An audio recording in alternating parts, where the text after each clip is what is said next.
हरे कृष्णा। आप सभी का मेरे चैनल द स्पिरिचुअल वैक्सीनेशन में स्वागत है। आज हम चर्चा करेंगे कि मुक्ति क्या है। अक्सर हम सुनने को हमें मिलता है कि नहीं, हमें मुक्ति चाहिए या हम मुक्ति के लिए प्रयास कर रहे हैं। तो सबसे पहले समझना है मुक्ति क्या है। तो मुक्ति का मतलब होता है स्वरूपेण स्थिति, जो हमारा जो ओरिजिनल स्वरूप है उसमें हम पहुंच जाएं, उसको प्राप्त कर लें, वो हमारा मुक्ति का अवस्था कहलाता है। मुक्ति का मतलब होता है फ्री। जैसे हम सोचते हैं नहीं, हमें किसी प्रकार कोई बंधन ना हो, हम क्या है हर एक प्रकार के बंधन से मुक्त हो जाएं, है ना। तो दैट इज़ मुक्ति। मुक्ति में क्या, हम जो हमारा ओरिजिनल स्वरूप है उस स्वरूप को हम प्राप्त कर लें। और चैतन्य महाप्रभु हमें बताते हैं कि हर जीव का असली स्वरूप क्या है। जीवे रे स्वरूप है कृष्ण नित्य दास। हम सबका जो असली स्वरूप है क्या है, भगवान कृष्ण के हम दास हैं, हम आत्मा हैं।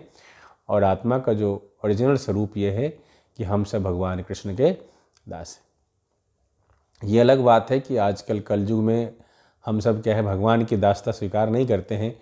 हम सब क्या है, अलग अलग चीज़ों का दास बने हुए हैं। कोई शराब का दास है, कोई बीड़ी का दास है, कोई जुआ का दास है, कोई स्त्री या पुरुष का दास है ना, या फिर अपने परिवार वालों का दास है, या अपने पेशेंट का दास है ना, अपने देश का दास है, अपने समाज का दास है, अपने जात का दास है। लेकिन क्या है, हम भगवान का दासता स्वीकार नहीं करते। बट हम लोग का एक्चुअल स्वरूप क्या है, हम सब क्या है, भगवान कृष्ण के दास हैं। तो उस स्टेज को यदि हम प्राप्त कर लेते हैं तो हम अपना जो है मुक्ति को प्राप्त कर सकते हैं। और भगवान भगवद गीता के 6वें अध्याय में बताते हैं, जितात्मा प्रशांतस्य, जिसने क्या है परमात्मा समाहिता। जितात्मा प्रशांतस्य परमात्मा समाहिता, जिसने क्या अपने मन को जीत लिया है वो क्या है, समझ लीजिए परमात्मा को प्राप्त कर लिया। इसलिए अपने मन और अपने इंद्रियों पे विजय प्राप्त करना, उसको अपने बुद्धि के अनुसार उपयोग करना, हमारी मुक्ति की अवस्था को पहुंचने का जो है सबसे बड़ा पहला स्टेप हमें क्रॉस करने का क्या है, हमें अपने इंद्रियों पे, अपने मन पे हमें काबू करने का है। तो मुक्ति का मतलब हम अपने ओरिजिनल स्वरूप को प्राप्त कर ले। हम सब क्या है, भगवान के अंश हैं। मम्मी बांसो जीवलो के जीवभूता सनातना मनस्ष्टान इंद्रियानी प्रकृति स्थानी कर सकती। हम सब भगवान के अंश है, लेकिन क्या है, मन और प्लस 5 इंद्रिया सबको मिला करके क्या है, हम उससे हमेशा त्रस्त रहते हैं। तो इस जो हमारा जो मन और इंद्रियों की जो दासता है उससे बाहर निकलना, प्रकृति के जो 3 गुण है, सत्वगुण, रजोगुण, तमोगुण, उसकी अवस्था से ऊपर निकलना, और अपना जो ओरिजिनल स्वरूप हम सबका क्या है, सच्चिदानंद है। भगवान भी सच्चिदानंद है, आत्मा भी सच्चिदानंद है। तो हम जो सच्चिदानंद अवस्था को प्राप्त कर लें और भगवत धाम को चले जाएं, जहाँ पे क्या है, किसी प्रकार का कोई कुंठा नहीं, बैकुंठ है ना, वहाँ पे हम चले जाएं, यही हमारी मुक्ति की अवस्था कहलाती है। लेकिन बोला जाता है कि भुक्ति मुक्ति सिद्धि कामी सकल अशांत, कृष्ण भक्त निष्काम अतएव शांत। बोला जाता है कि यदि हम कोई भी अभिलाषा करते हैं, चाहे भुक्ति भोग करने की, चाहे मुक्ति पाने की, या सिद्धि करने का, या किस तरह कामना रखते हैं, तो लेकिन सब हमें क्या है, शांति प्राप्त करेगा। तो जो भगवान के जो शुद्ध भक्त होते हैं वो मुक्ति के लिए भी जो है कामना नहीं करता है। भगवान के शुद्ध भक्त होते हैं, उनका जो भक्ति, शुद्ध भक्ति बोला जाता है, अन्नाभिलाषिता शून्यम ज्ञान कर्मादनावृतम अन्नकुल्येन कृष्णानुशीलनम भक्ति रुचितम, कि हमें क्या है, किसी प्रकार की कोई आकांक्षा नहीं रखना है, जिससे भगवान की प्रसन्नता हो वो कार्य हमें करना है। तो जो भगवान के शुद्ध भक्त होते हैं हमेशा भगवान की प्रसन्नता के लिए कार्य करते हैं, वो मुक्ति के लिए भी परेशान नहीं होते। मुक्ति तो शुद्ध भक्त के पीछे पीछे चलती रहती है, लेकिन जो भगवान का भक्त है, बोला जाता है कृष्ण भक्त बड़ा चतुर। जो भगवान का भक्त है वो भगवान को ही चाहता है, क्योंकि उन्हें पता है जहाँ भगवान होंगे वहाँ हर चीज़ मिलेगा। तो भगवान का शुद्ध भक्त हमेशा अपने आप को भगवान की सेवा में एंगेज करना चाहते हैं। यही उनकी असली पुरुषार्थ है। बोला जाता है कि धर्म अर्थ काम मोक्ष, ये क्या है, 4 पुरुषार्थ है जो वेदों में बताई गए, लेकिन भगवत प्रेम, भगवान कृष्ण के प्रति प्रेम जो है वो 5म पुरुषार्थ है, और वो हम सबका असली लक्ष्य है। और हमें असली लक्ष्य की ओर, भगवत प्रेम की तरफ हमको अपना प्रयास करना चाहिए। तो जो शुद्ध भक्त होते हैं ईश्वर प्रेम के लिए प्रयास करते हैं और सदा ईश्वर प्रेम में ही रमते हैं, और उनका मन इंद्रिय हमेशा उनके बस में रहता है, इसलिए वो प्रशांत अवस्था में रहते हैं। और फिर हम जानते हैं कि मुक्ति के कितने प्रकार हैं। बोला जाता है कि मुक्ति के 5 प्रकार हैं। सायुज्य मुक्ति, जो सबसे निम्न क्लास की मुक्ति के बारे में बोला जाता है, जिसको कभी भक्त एक्सेप्ट नहीं करते। और दूसरा क्या है, सालोक्य, सामीप्य, साष्ठी और सारूप्य। सायुज्य, सालोक्य, सामीप्य, सारूप्य एंड साष्टी, ये 5 प्रकार की मुक्ति है। तो जो सायुज मुक्ति होती है सबसे निम्न क्लास की मुक्ति बुलाते हैं। इससे बोला जाता है कि जो जीवात्माएं होती है सायुज मुक्ति में, जो ज्ञानी होता है और जो ध्यानी होता है, ये क्या है, नॉर्मली सायुज मुक्ति को प्राप्त करता है। सायुज मुक्ति मतलब है क्या, भगवान की जो ब्रह्म ज्योति उसमें जाके विलीन होने जाना। तो एक्चुअली विलीन नहीं हो पाता है, उस आत्मा का भी वहाँ पे भी क्या है, इंडिविजुअल आइडेंटिटी बनी रहती है।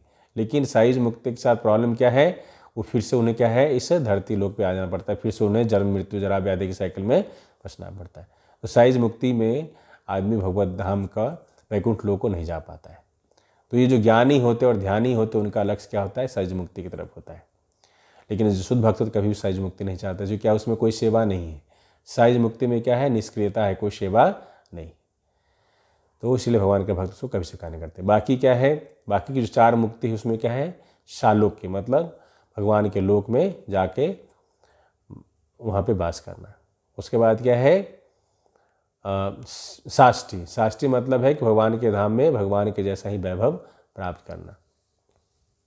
और सारूप्य क्या है, भगवान के जैसा चतुर्भुज रूप रहता है वैकुंठ में, वैसा चतुर्भुज रूप प्राप्त करना, वो सारूप्य है। और सामीप्य क्या है, भगवान के पार्षद की तरह काम करना, वो सामीप्य मुक्ति होती है। जो शुद्ध भक्त होते हैं वैसे किसी प्रकार के मुक्ति के लिए प्रयास नहीं करते, वो हमेशा शुद्ध भक्ति के लिए प्रयास करते हैं। लेकिन यदि वो प्राप्त भी, यदि उन्हें मिलता भी है तो वो जो प्राप्त करते हैं वो सामीप्य रूप और सारूप्य मुक्ति को प्राप्त करने का एक्सेप्ट करते हैं वो, लेकिन उसके लिए बहुत प्रयास नहीं करते। उन्हें भगवान का, शुद्ध भक्त तो कहीं भी रहे, उनका बस एक ही लक्ष्य होता है, हमेशा भगवान का भक्ति करना। चाहे वो वैकुंठ में रहे, चाहे पृथ्वी लोक पे रहे, या जहाँ भी रहे, भगवान का शुद्ध भक्त होता है, हमेशा भगवान की सेवा के लिए प्रयास करता है। इसलिए बोला जाता है, चैतन्य महाप्रभु भी हम सबको बोले हैं, न धनम न जन्म न सुंदरीम कमिताम बा जगदीश काम ये मम जन्मनि जमनेश्वरे भक्ताद भक्ति अहित की। तो ये हमें क्या है, हमेशा भगवान के कॉजलेस मर्सी के लिए, कॉजलेस डिवोशन के लिए हमें अहेतु की भक्ति के लिए प्रयास करना चाहिए। किसी प्रकार का न धनम न धन न जन न सुंदर स्त्री या पुरुष न मान प्रतिष्ठा, किसी के लिए हमें बहुत ज़्यादा प्रयास नहीं करना चाहिए।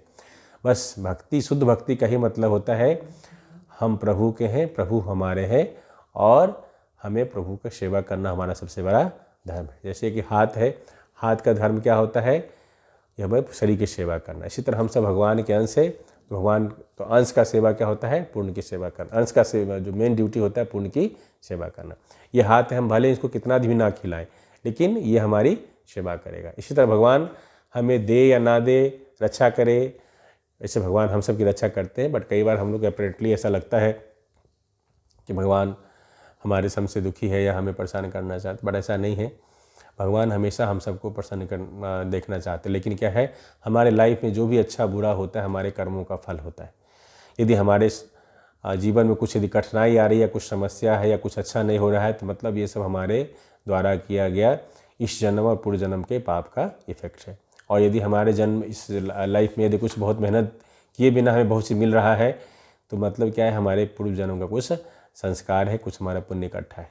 इसलिए जो भगवान के शुद्ध भक्त होते हैं, जब उनके लाइफ में कुछ यदि कुछ प्रॉब्लम आता है तो वो सोचते हैं कि भगवान हम पे कितना कृपालु है, हमें तो वो ज़्यादा कठिनाई होना चाहिए था, लेकिन भगवान हम उस कठिनाई को कम करके हमें दे रहे हैं।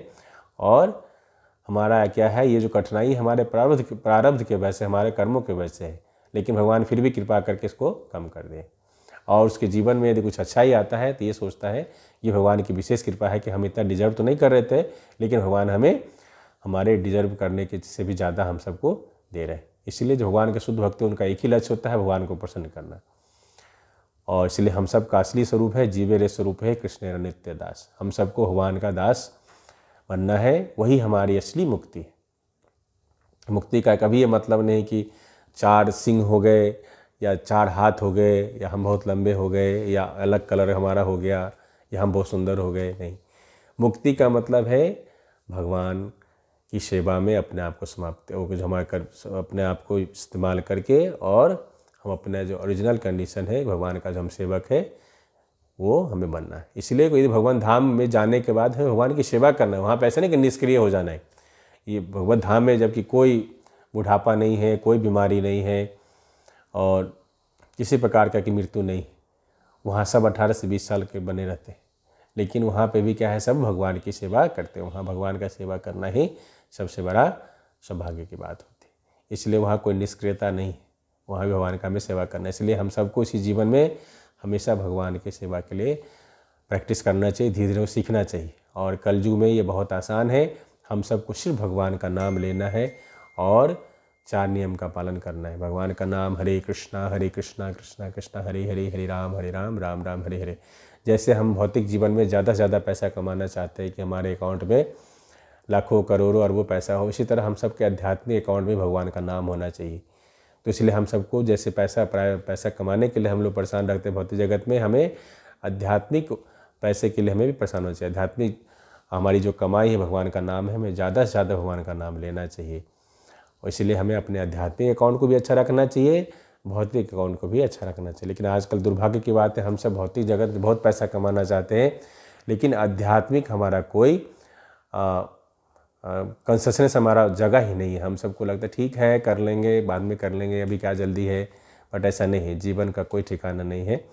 आप सबसे अनुरोध है कि आप जैसे भौतिक संसार में के अकाउंट में ज़्यादा से ज़्यादा पैसा जमा करना चाहते हैं, उसी तरह आप आध्यात्मिक अकाउंट भी खोलिए और उसमें भगवान का नाम ज़्यादा से ज़्यादा डालिए।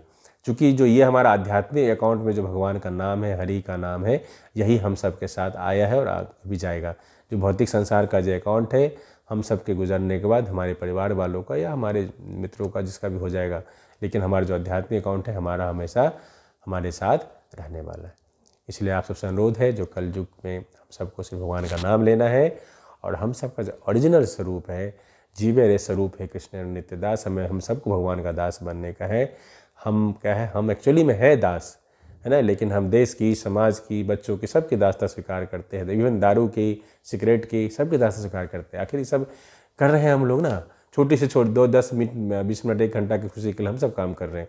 लेकिन जो भगवान क्या है, पूरे आनंद के सागर है, रसो वैसा पूरे आनंद के सागर हैं। हमें सच्चिदानंद आनंद हमें भगवान दे सकते हैं, ब्लिसफुल लाइफ दे सकते हैं, भगवान से जुड़ने से मिल सकता है, लेकिन हम सब उसको लेना नहीं चाहते। इसलिए आप सबसे अनुरोध है कि आप सब अपने जीवन में भक्ति को लाइए, भगवान की भक्ति करिए, हरे कृष्ण महामंत्र की चैंटिंग करिए और अपने जो ओरिजिनल स्वरूप है प्राप्त करके भगवत धाम को जाने का प्रयत्न करें। हरे कृष्णा, श्रील प्रभुपाद की जय, निताई गौर प्रेमानंदे, हरि हरि बोल। आप सबको लगता है कि मैं कुछ आपके जीवन में परिवर्तन लाने के लिए प्रयास कर पा रहा हूँ, वही मेरा प्रयास है। तो आप सब मेरे चैनल्स को लाइक कर सकते हैं, सब्सक्राइब कर सकते हैं, शेयर कर सकते हैं, और कोई सजेशन हो तो आप सजेशन दे सकते हैं।